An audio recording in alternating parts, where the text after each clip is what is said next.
We live in a world full of batteries. I bet if you checked your junk drawer in your kitchen or wherever yours may be, you'd have all types of different size batteries in there. But this morning we're going to focus on hearing aid batteries. Dr. Tiffany Ahlberg is back on the show with Ahlberg Audiology. Good to see you. Good to see you too. Yeah, I love it when you come here because you always bring a different topic and you go with things that are kind of on your heart.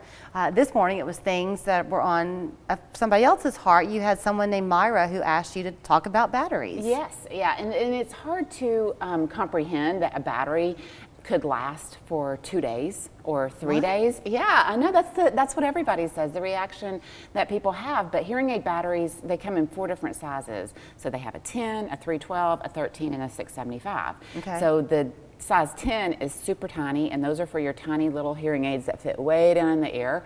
And there are some people, depending on the power that we're needing for their hearing loss, that the battery could last 2 to 3 days. That's it. And so then what do? Recharge it? Nope, you just have to change it. That gets expensive. It does. I mean, hearing aid batteries aren't like buying, a C battery or a AA battery. They're not that expensive. But yeah, it does get expensive. So, okay, if it's a tiny, first of all, if that's what you're dealing with right now, do you have an option if you don't want to keep changing the battery every 2 days? Well, there are rechargeable options for in the ear and behind the ear instruments now. So there are definitely rechargeable options, not for the teeny tiny ones that take a battery. We cannot do rechargeable. However, there is a extended wear type of device called the Lyric that we can put down in there, and then we just change the whole device out every 3 months. Every 3 months. So when you're coming to see you and there is a hearing loss detected and you're trying to figure out what's the right choice for that patient, part of it is the usage and what they're comfortable with lifestyle-wise. Is that right? Exactly. It's not only the expense of the batteries, but sometimes it is vision issues. Or dexterity. Dexterity, that was my next thing. And so, the extended wear has been a good solution for those people who don't want to mess with anything, having to put it in, take it out, change the batteries, clean it, and things like that. But yeah, so it's a shocking response when you say 2 to 4 days.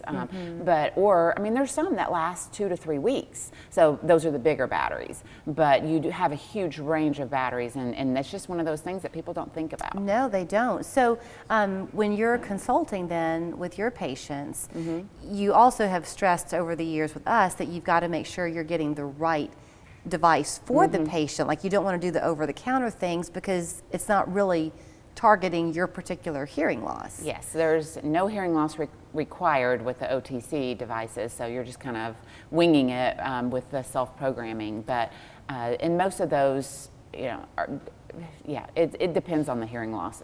Okay, so I know you've also stressed that it's helpful, especially for that first visit, if people can come with somebody in their family, a spouse, a child, just to kind of help them be another set of ears, pardon the pun. But sometimes we don't know how we really live, and you need somebody else to remind you, hey mom or dad, you're not going to want to have that. Let's think about this. And from having that second point of view, sometimes people come in and they're like, I hear just fine. And that family member is like, no, you don't. And then they're the first to notice when we correct the hearing, and the person may say, I don't notice that much of a difference. And the family member is like, yes, there's a big difference. Yeah. So it's not always you that notices the problem or the fix. It's the people around you that notice it more. I guess most people who wear a hearing device wear it pretty much around the clock, I guess. But that's our goal. That's the goal? If someone's coming to see you and they have a hearing device, but they want to come for a first appointment with you, my question was going to be, I guess they should make sure to bring what they've been wearing. Oh yeah, that helps a lot.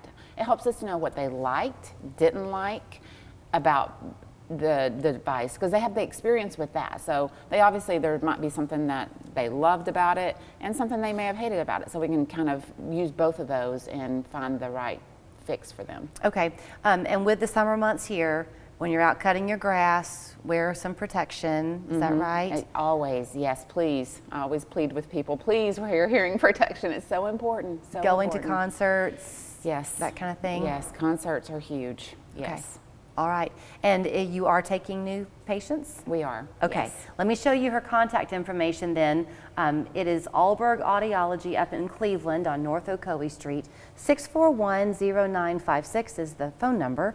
ahlbergaudiology.com is her website, and you do not have to be changing those batteries every 2 to 4 days if you don't want to. Thank That's you. right. Thank you.